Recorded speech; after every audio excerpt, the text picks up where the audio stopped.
welcome to this edition of the Boob Tube Buddies podcast, featuring our discussion of the FX original series Taboo, the finale, episode 8 of season 1. I'm your host, Foxman, and I'm joined by the 30,000 emails to my Russian hack. What up, Mothman? Topical, right? Politics are good, right? Happy Thursday. Oh God, I feel like everything's just so crazy in the news these days. That the kind of normal tame stuff we're talking about is insane, TV plots. I read the news today, Mothman. Oh man, I didn't even think to throw. I really threw you off. Summon my own name. Man, okay, so this is already 100% off the rails. For those of you joining us for the first time, you can follow us on Facebook, Twitter, YouTube, Instagram, and Reddit, or our website, www.boobtubebuddies.com, to get in on the conversation.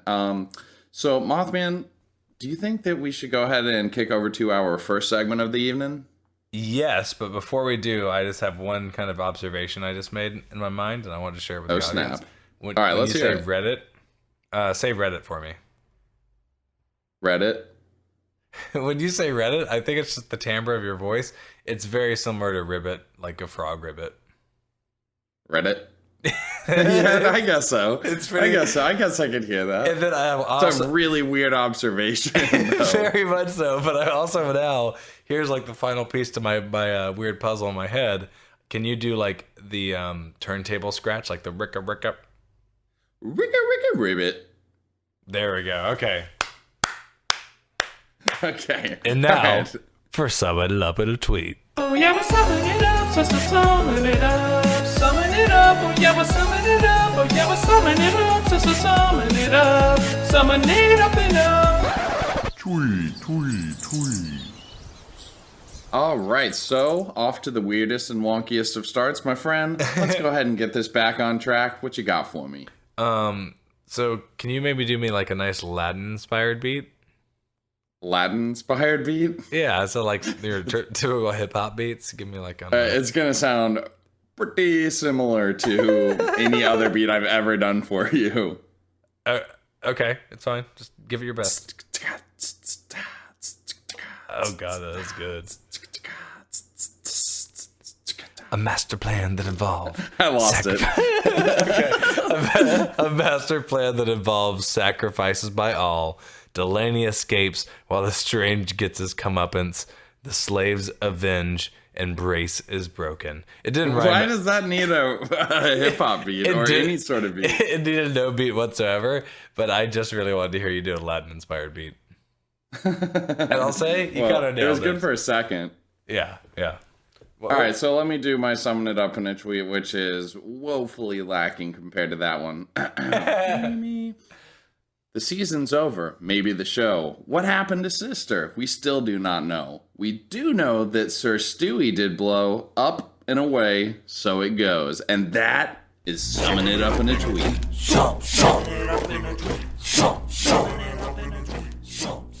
That was fantastic. Yours always have such a nice rhythm to them. Hey, thanks, man. I got rhythm. I got music. No? Yeah, I mean, we do our musical numbers every now and then, but sometimes I just don't have anything to give.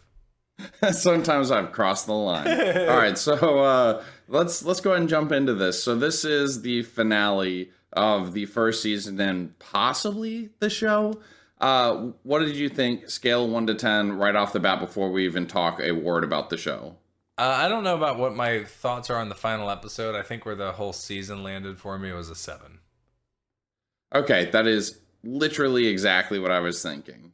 Yeah, I mean, there was enough issues with the pacing and just kind of the plot and kind of the timeline they did different things in that it didn't grip me every single episode, but at the same time, I kind of love the uniqueness of the characters. I like the aesthetic. I like the grittiness of it, the tone. There's so many things I liked that even though the story wasn't really gripping me, I still overall liked it. That being said, it's an interesting of enough plot that they could have definitely had some of these pieces moving earlier. Like the whole Chichester thing, we've talked about this. It came like way too late in the game. And This is, I guess, a little bit hard to quantify, but I have to say that I don't really particularly feel attached to any of the characters and haven't at any point through the season. So, like, in, like, the tense moments, say, like, the climax at the end when the soldiers are storming the docks and they're trying to make their getaway. Sure. People are getting shot, and I just, like, I was just, like, enjoying, I guess, the moment or whatever, but I certainly wasn't, like, wrapped up in it. And I think that that's a problem when they don't make you care enough about the characters, like, as human beings. Yeah, I do too. I wonder if it's almost a flaw by design because, I mean, they do a pretty good job of making sure every single character throughout the series is incredibly flawed and there's not really good guys at all. So I almost feel like some of it's just because you don't feel attached to him because you're not really rooting for anyone, so to speak. You're more interested in just, I don't know, the chaos that's going to ensue. So when it does come to like a climax and then potentially the end of an entire show, there really isn't these, not necessarily tear-jerking moments, but there's just not moments where you're ecstatic. I mean, the most satisfying moment to me was Stuart Strange getting blown up. 100%. So I don't know, and I think that that's actually a problem. I think it should be more meaningful that Zilpha's jumped to her death, or that Brace is left behind, or that Delaney made his escape. You know, I don't know. Any of those moments should matter more, but instead it was more like a, fuck you, Sir Stuart Strange. Check Reddit on my phone. Well, not necessarily that they're... It's not so much that can't be a big moment. It's just that there usually is a counterbalance. There's usually like the heroic moment as well. You know, the sister was such a tragic character, but you don't feel for her, so to speak. I will say Brace is the closest I got to kind of feeling attached, but I honestly think the one moment that kept me from feeling attached was just the fact that you find out he's the one that slowly poisoned his dad. Because otherwise I was kind of in the camp of Brace, and then like 2 or 3 episodes back, he just kind of turned into just as despicable as everyone else. And just the reasoning that Delaney gives Brace for leaving him behind, like, you wouldn't know what to do with your freedom if you had it.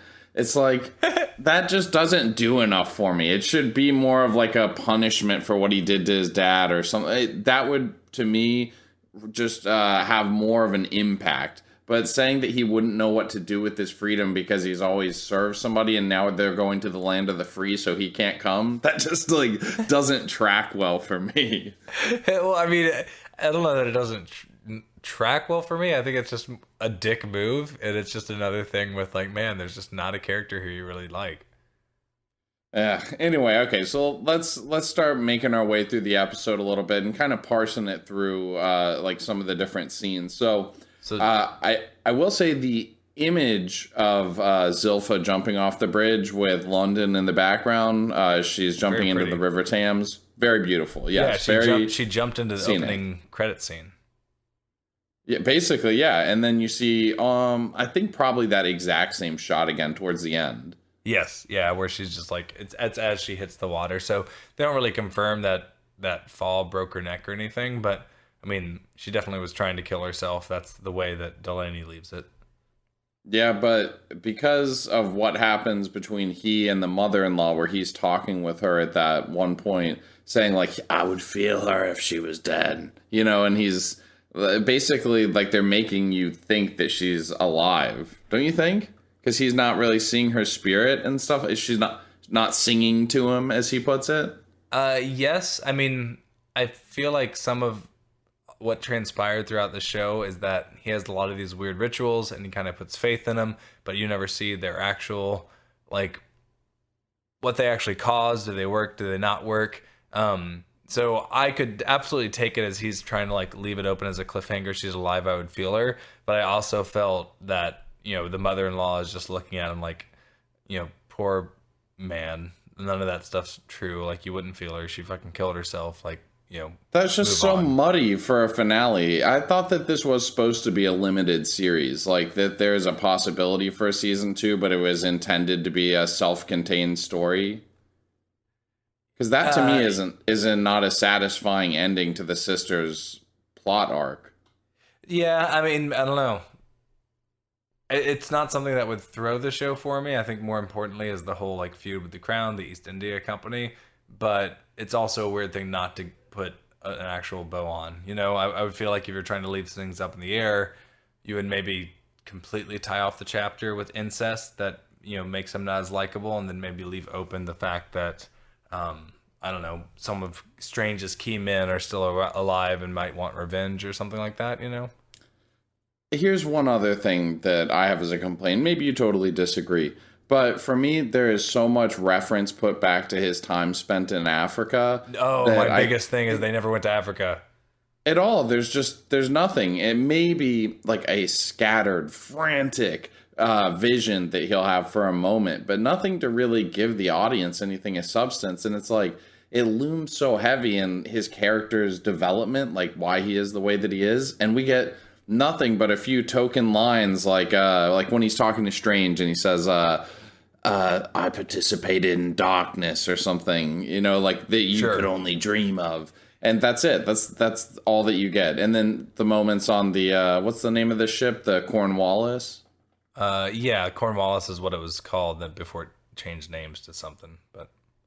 Yeah. Yeah, so anyway, I don't know. That to me was just a little bit of I know I'm only complaining here, but overall I did like it. It was very flawed, I thought. So I kind of went back and forth as to why they wouldn't go back to Africa. You're right about the lines he says. I mean, ultimately, I don't think there was anything I don't think there's anything good to show in Africa based on the way like they fill in the blanks of the plot. So for them to show it it sounds like just show him being even more despicable than he is now. And we already have this issue where you don't like all the characters, so what are you going to gain from it? But at the same time, to me at least, early on, like before the show even aired and promotional materials, like I thought we were actually going to be spending half the show in there and kind of see that type of stuff transpire. And I definitely think there's a way to make that plot interesting, but for it to be such a key piece and them to reference it and not ever show any of it, yeah, it did feel unsatisfying. Like by the time we were starting this episode, I was like, I just don't think it's going to happen. And then of course, I gave up on that episodes ago for sure. But okay, so it turns out that in the beginning of this episode, you think, okay, Delaney is now kind of fucked, aligned himself with Strange, and that's how he's getting out of this. And the first half of the episode, maybe more, maybe the first like 3/4 of the episode actually is just kind of like he and the company working together, but also like he and his guys kind of fucking over the East India Trading Co. one henchman at a time until they've worked their way up to Strange. Yeah, although I think Strange was in on all that. Yeah, that's the thing that you're not sure about, right? Because Strange obviously doesn't have any real alliances. He kind of just feels let down by all these men he's employed because they haven't been able to take down Delaney. So you're not 100% sure how much of it is strictly like just Delaney's men going after him and how much Strange is orchestrating in and of himself. He aligns himself with Strange. You kind of assume that's what he was trying to do not the whole time, but like the whole time he was at least being tortured. That's why he wanted to get, face-to-face time with him. But he's also very stubborn. Their initial interaction is still pretty contentious, but at the same time, Stewart realizes he has him in a place that if he kills him, that testimony is going to come out and that's going to cause him an issue anyway. So if he can find a way just to make him disappear, then let's go that route. Yeah, it's true. And, I was thinking about it a little bit, and he definitely was involved in his henchman dying, because when one of Delaney's guys shoots the second one, like not the big fat older guy, but the younger Weasley looking henchman, he does say something like courtesy of Sir Stuart Strange or something along those lines. Gotcha. Yeah. So they wipe out those kind of key henchmen that were kind of working for him, and he feels like he has the upper hand at this point. Meanwhile, Chichester is feeling like he's been fucked over.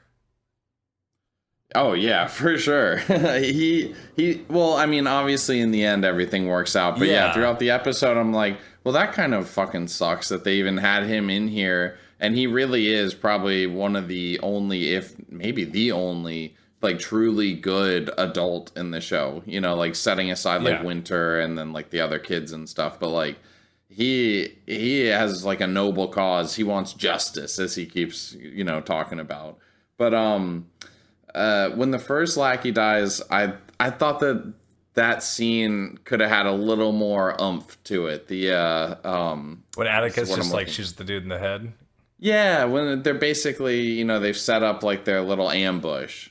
Yeah, it's not the most climatic thing. I mean, it does jar you for a minute because you aren't expecting it to happen so quickly. And he just says regards and shoots the guy. And I thought there would be like, let me take you back to Delaney and, this, that, and the other. But it's also not the most... I mean, it's nice to have the guy dead, but it's not the most rewarding. It's not like the Stuart Strange scene later where you're just like, yes. Yeah, with the explosion, the chemist has wired it up. Yeah. That was pretty good. Yeah. I definitely like that. What do you think about is Helga dead at the end? I think so, because I mean, he kind of goes down there and has that like before they kind of say we're the Americans and they take the flag down and they put up the American flag. Yeah. He goes down there and kind of essentially, I think it's meant to give you a roll call of who's alive. Okay. Yeah, you know what? That's a good point. Because I didn't know that's the chemist who's got his face like half burned off. Yeah, and I didn't know he was alive until that, and he's talking and apologizing to the way he treated Godfrey. And so they're confirming that him with his face burned off is alive. I would assume Helga not being there is dead. Okay, true. Because she just got shot and then bled out, I guess, or died instantly, maybe on the dock. I guess, yeah, I think so. Because then also, his mother-in-law got shot, but she's obviously surviving, right? Yeah, but why did they even have her get shot? What purpose does that serve at all? If she's totally fine, we don't really see her necessarily even being mended up. Like, I mean, she's holding her shoulder. I just think they're trying to show it's like a harrowing escape. I think just to be realistic, like it wouldn't be that realistic for all of them to be standing on a slow-moving ship escaping and them all be absolutely safe. Why were they all just standing up watching? Well, did you see the fucking guns? Those guns take like 4 minutes to reload. So you need like 10 men to basically have like a clip and 5 shoot and then reload and 5 shoot. Like, I think they all had been shooting as they were retreating and then they were in the boat. No, but like the mother-in-law's on the ship just like chilling there, standing, watching everything going down on the docks. I don't know. What's she going to do? She's not a fighter. I mean, he's consistently I don't lay down behind something? Oh, you mean they're not taking cover? I don't know. Yes. She's an it's not an everyday occurrence. You ever see someone like get in a wreck on the highway and then everyone's going like 5 miles an hour because they just want to stop and watch, and that's not that exciting. If you saw a full-on like war going on in your city, like I don't know. Dude, fight or flight, bitch. I would not just stand there on the goddamn bow of the ship, like, putting my arms out like I'm Kate fucking Winslet. I would definitely duck down behind a fucking crate. Oh, yeah, no, you missed the memo. It's fight, flight, or observe. Oh, my God. Observe and report. You can't even help yourself. Mm-hmm. So, who do you think you would be in this show? Like, would you be the, like, Delaney's son, like the messenger kid running around? Or would you be Sir Stuart Strange or one of his henchies? Like... I think... Geez. No, be realistic with yourself. Be realistic with myself? Yeah. I mean, Delaney... Yankee Doodle fucking dandy. I don't know about that. I talk the most like Delaney. Wow, grumbly and low energy. Grumbly, low energy, not showing emotion for many people. That is true. That's so true. I mean, so I'm not saying that if someone like walked up on me, I would disembowel them. I probably don't have that skill set, but otherwise, I'm probably pretty close. Also, definitely not any of the other weird shit. I've never heard you talking. Oh, by the way, because I had my closed captioning on, it said whispering in Ashanti. Yeah, is Ashanti a language? Ashanti, it's that R&B artist, right? Oh, so he was like singing the lyrics to her song? Yeah, I think so. Oh my God. See, that also didn't play very well for me. You know what I mean? Like, when he was whispering in Ashanti, I thought that they could have at least had Atticus doing like a Spanish beatboxing. Yeah, to go over it. That makes all the difference in the world. So yeah, I mean, they didn't. I think they should have tied it a little more to like the nature of his powers and shown like when things are actually happening. Because at first he's talking about communicating with his father, and his father was communicating with him. But at the same time, then they throw in there the fact that he was slowly being poisoned by arsenic, which means you have visions and hallucinate and kind of talk to yourself. So they never showed enough, I guess, merit to like the powers he learned. And to me, that more than anything else was what I was hoping would come from a like African origin story, would be where he learned those powers. So that was kind of a letdown for me. Like I love the, kind of witchcraft aspect that they didn't dive into very much. Yeah, I completely agree. And we don't even, again, because we don't have the origin story, none of the Africa stuff, we have very little understanding of how it's used. A lot of times, honestly, it just seemed like he was really fucking drunk and seeing shit or just talking weird. A little bit, yeah. Since we're on the topic of like, foreign languages and cinema, I was at Universal the other day and we were like in the horror movie makeup effects show, and they had this little display, and one of them talked about the like Brendan Fraser mummy, and I guess they had like these kind of Egyptian followers following this ancient mummy that were all chanting, some kind of Egyptian mantra, but it was hard to do. And I guess like as a joke during rehearsals, when they're just trying to get scenes right and they're not actually recording, they would just say, "Oh, what an arse you are," but like, "Oh, what an arse you are. Oh, what an arse you are," that type of thing. And then they didn't tell the director and all got in the habit. So I guess if you go watch the final film, that's what they say instead of actual Egyptian text. That's pretty funny. Yeah. So I wonder how much is actually like the hits of Ashanti and how much is just gibberish. I'm sure it's like a solid 80-20 split. Yeah. It's like the third verse from Foolish, and then the rest of it is, gibberish. Okay, even though we haven't really gone into super detail, we've basically covered like the first half of the show. Do you want to kick to a quick Audible ad? Fuck yeah, I do. Damn! All right, we'll be right back.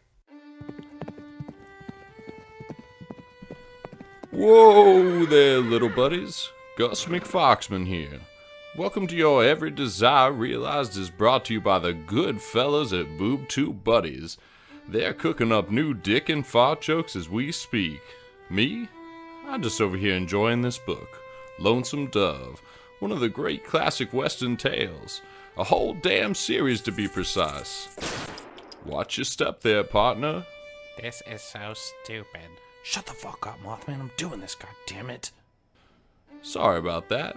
You can go to www.audibletrial.com/boobtubebuddies to get your free month's trial. It's free for you, and it's a great way to support the podcast. Don't squat on your spurs, little buddies. All right, And we're back. Oh, God. I want to have the last word there. So, we've jib-jabbed, not with Jables through a lot of this episode, but there's still some other things to talk about. But there's also a lot of other scenes that, like, what was the whole point of the scene where those ladies are just getting drunk and playing bridge or whatever, and then mother-in-law comes to show up? Like, what was the purpose of that?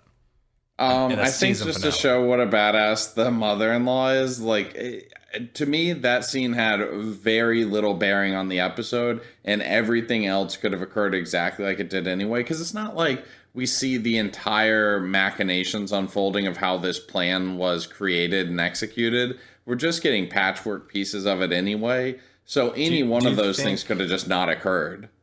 Do you think that maybe they shot this scene to show what a badass she is because they had already shot the scene where she just, like, doesn't give a shit and stands and watches a war fight until she gets shot?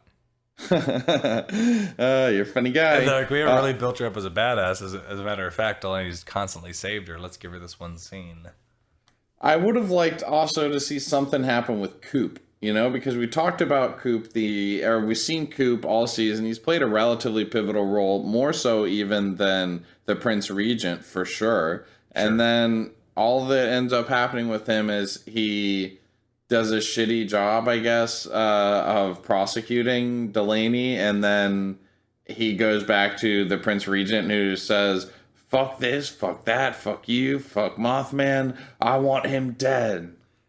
Yeah, I don't know. Coop is a failure. He doesn't believe in God or have any faith. He's not a likable character. I don't know.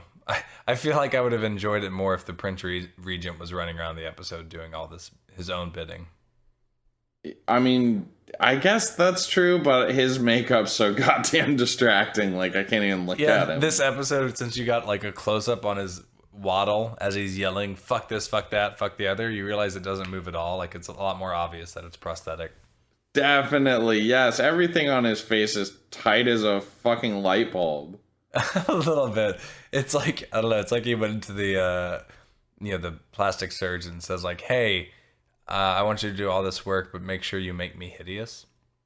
And I'd like a super stiff jaw. Well, yeah, because it's like normally people go in, they have all this work done to make them look better, and if they're not moving or talking, like you just see a still shot. A lot of times they do look better, but then it's just the lack of realism when some of these people talk because everything's been pulled so tight. Like he had that aspect while also just looking hideous. So it was, I don't know, it was definitely the stuff of nightmares. Yeah, he absolutely is. What do you think about Doug Stamper's ending? You know, how his part of this ends? So I watched it a second time because the first time I was dozing off, and that's kind of when that stuff happened. The first time I watched it, I was just pissed. I was like, really? You take this character who's pivotal and you just make it a dumb twist? And then I was like, how does this even make sense? He was tailing Delaney the first time, and if he wanted him out of the picture as per Stuart Strange, before that contractor will or whatever was ever signed, he could have just had him killed. Like, he literally saves his life. So it didn't add up. Watching it the second time, I guess the motive is simply that he was like taking it from both ends, like, and trying to please everyone, and ultimately Jesus Christ, so many sexual puns. Well, I mean, anyway, like, and the weird thing is that then he refers to him as cousin, so he's taking it from both ends from his cousins, which is weird. It is taboo, right? And wanted to please everyone. So I guess that's why he was at the same time not killing Delaney and saving him. Like, that didn't add up for me and kind of bothered me. And I don't know. I didn't like it. I like that he got strung up and killed. Yeah, I like the way it looked. Visually. I just thought that it was such a slipshod twist. God, we hated the finale. I mean, the more we're talking about it, the less I like it. I came away from it, I was like, okay, that was pretty much like the rest of the season. Yeah. And the more we're talking about it, I'm like, maybe it's like a 6.5 and not a 7. I mean, I think as a series, it's a 7. This episode was not one of them. Like, man, what does suck, though, is that episode 7 was such a high, and then to go into this, like, there's a few moments throughout the series where things started to pick up and kind of looked promising on the other end, but I don't know. I don't even know what my recommendation is because it's so inconsistent in different areas. But like, but in the pacing, this episode was so fast that it was like Pirates of the fucking Caribbean. Like, there's just like Caribbean. One thing to the next with tons of action, and like they're just. I was just waiting for the music and Jerry Bruckheimer presents. Yeah, or like the scene where Delaney finds himself like running comically on top of a giant wheel. Like, oh god. That's pretty good. I'm just trying to think of him doing like kind of Jack Sparrow, like slapstick comedy. Oh my god, he would be very poorly casted for that, don't you think? Very much so. It would just be a whole like host of grunts. Oh man, that is really funny. It would be funny to see the Prince Regent in makeup running on a barrel down a river. Yeah. Oh god. Isn't that the music from Pirates of the Caribbean? It is, but as we talk about it more and more, I think it should just be like hackety sax or whatever from Benny Hill. Hackabee sax from I don't know any of those words in that combination. You don't know any of those words?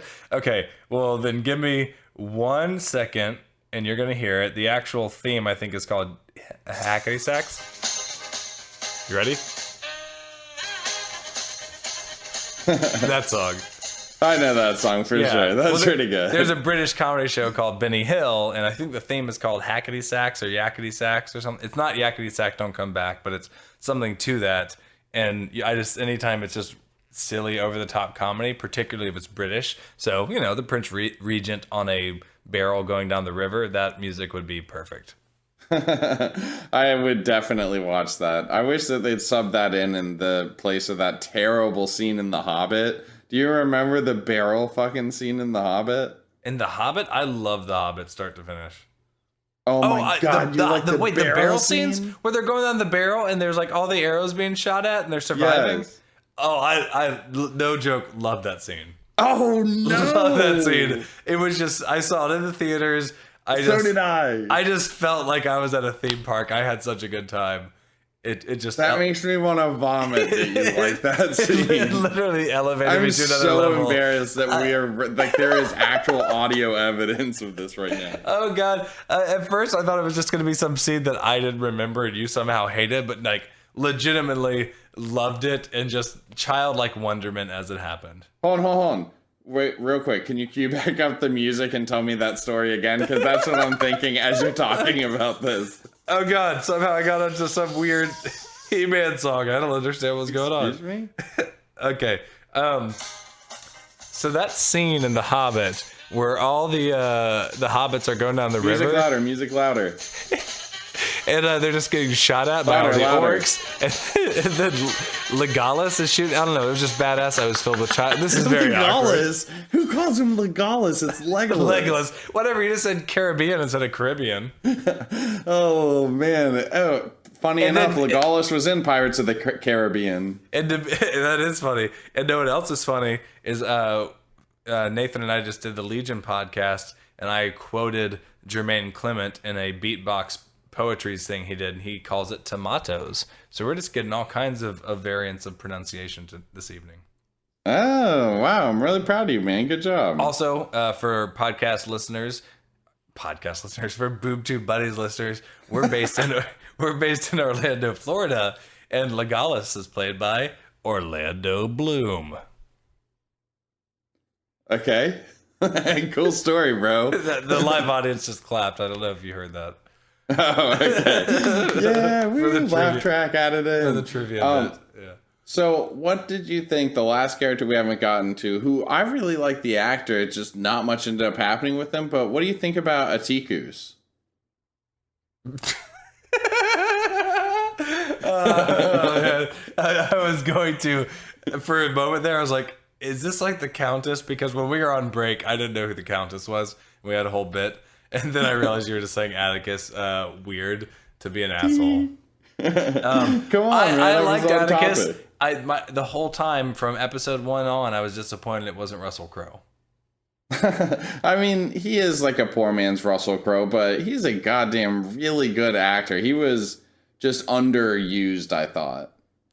Yeah, I would say so. He and Delaney are probably my two favorite characters if I had to pick. And then, I also really like Strange just as a villain that you wanted to die and how satisfying that was.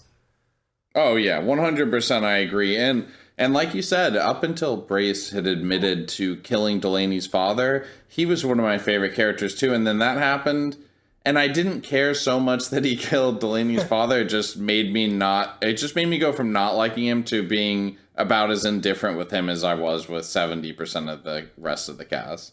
Yeah, I mean, it does make you, and not that there haven't been like other stories where they have a anti-hero that you still like you can pull it off, but I also think that's the benefit of a movie, right? You watch a movie that's an hour and a half or 2 hours long, and you have an anti-hero that you just kind of get vague mentionings of like his past, almost like Delaney has talked about with the stuff in Africa without saying it. And I feel like there's a suspension of disbelief where you can still kind of root for him and enjoy him. But there's definitely a challenge in the 8-hour, miniseries realm where you're spending this much time with every character to make these characters likable if you're committed to, like, very, very transparently showing how terrible they are. Because I think of a show like Breaking Bad, and I never liked Walt, Like he was not my character I liked. It was more about the drama and everything else going around him. More than anything, I think I liked Jessie. And I think it was just because you spent so much time with Walt and realized how he thinks, like the sympathy wore off very, very quickly. Oh yeah, no doubt about it. I mean, I I really like Walt as a character, but I definitely don't like him as a human being. I sympathize with him a lot of the way through it, up until he gets too fucking crazy with it. Yeah. But yeah, this show doesn't do a good enough job, I thought, of just hooking you into the humanity of the characters. Yeah, well, and I think if you think about like Walt, right, what you like him as a character, but I think so much of it's because the stuff he's making happen and just like the way he deals with the world and all the different chain of events that happen from him. And so if I think about this show, like Delaney's that character. Delaney is the character that kind of like Cottonmouth when we talked about in Luke Cage. If there's something that happened to him halfway through the show, which wouldn't because he's the main character, but say they were building up some other characters, I'd be worried because it's his instability and like his character as a whole that makes the show interesting. But you need some other character, even if they're secondary, that you really want to root for, I think. Yeah, well, that's absolutely true. Okay, before we wrap things up, I just want to talk like the final scene. They are sailing away. They put up the American flag. Come sail away! Come sail away! You're supposed to finish. Did you find that to be satisfying? I did. I found it very satisfying that like some of them got away. They were worse for their wear. It was pretty realistic. Like it wasn't a like, you know, they pulled off this thing flawlessly. Everyone had some sort of sacrifice. You wonder if it's just going to end there. They give you the mild cliffhanger of, well, I thought the gunpowder was for the Americans. Oh, we're the Americans, so we're going to kind of pretend to be the Americans and make this second deal and kind of go along our way. It left it open for further adventures if needed. Like overall, I did like that last scene. Okay, I thought it was okay. I just thought that none of it had enough conclusion to me. I guess I keep viewing this as a show that this was it, like that there isn't a second season. How do you Should feel? I not be thinking like that? I mean, think of it as a show without a second season. I still think it kind of wraps nicely. So you think of, spoiler alert, the end of Westworld. It wraps very nicely, but at the same time, it's the whole beginning of something else. Like if Westworld never had a second season, I'm fine with it, but it's not like it ended with everything being tied up. Like, you know, these robots were awakened, all these other things happen. So I don't need it to have a bow on it, but That's fair. I guess enough satisfactory things have to happen. And overall, I do feel like, you know, that did occur. What could have made it maybe slightly better is if kind of like a documentary, it like faded to black and then you just had like all that text afterwards telling you what happened to each character in the coming years. Yeah, that would have been stupid. Atticus married his wife in America, settled down with the Roanoke colony, and never was... Sorry, Atticus, I had a pretty good joke I was making. Atticus settled down with his wife, went and founded the Roanoke colony, and was never seen again. It's just an American History X? Wait, what is it? American Horror Story tie-in? No, I guess that was on FX, but more just an American history tie-in, that Roanoke colony. God damn it, why couldn't you let me participate in your joke, you son of a bitch? I don't know, why couldn't you have been a history teacher? I don't know, Boob Tube Buddies covered that, like, 2 months ago. It was the perfect time. I was just going to say, hey, you can go back through our archives on www.boobtubebuddies.com to find our coverage of FX's American History X. Yeah, but you got there anyway, so what does it matter? Yeah, only by bulldozing you afterwards. Oh, God. All right, so, I mean, overall, it was decent. I would definitely watch a second season of it. Missed opportunities, but still a fun show. But just one that I couldn't find myself. In the beginning, after an episode, I was like, you know what? I'm going to tell some people about this. Like, I think it's going to be good. But by the end of the season, I'm like, if you watch it, you watch it. If you don't, you don't. Yeah, I'm hoping that if they do a second season, maybe we will get the past and the future. Kind of like more about Delaney's time in Africa, how he ended up there, his time in the service, as well as they're coming to America. Like, what does that whole thing look like? I think that would be interesting. Yeah, I totally agree. It was pretty good. I liked it. Anyway, do you have anything else to add, or should we go ahead and start wrapping this bitch up? I don't think I have another thing to add. So anyway, I just shilled out our website, but you can also visit us on social media. We are currently covering Legion on FX.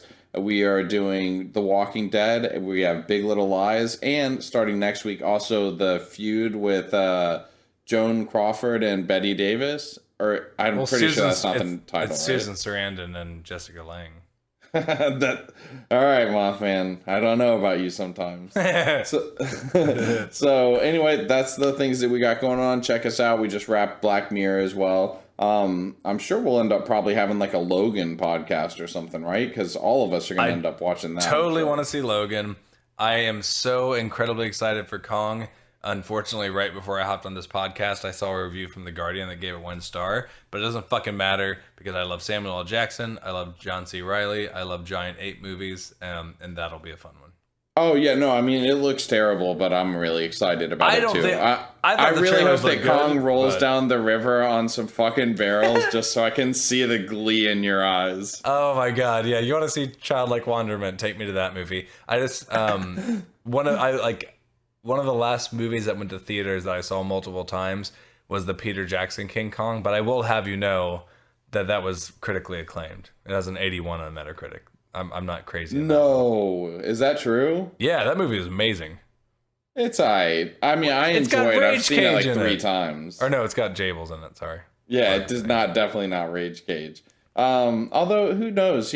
Rage Cage probably does have some small role in it. He's in every other one of Jables' things, yeah, right? True. It's true. For those of you that are confused, Jables is the nickname for Jack Black in the Tenacious D movies and skits.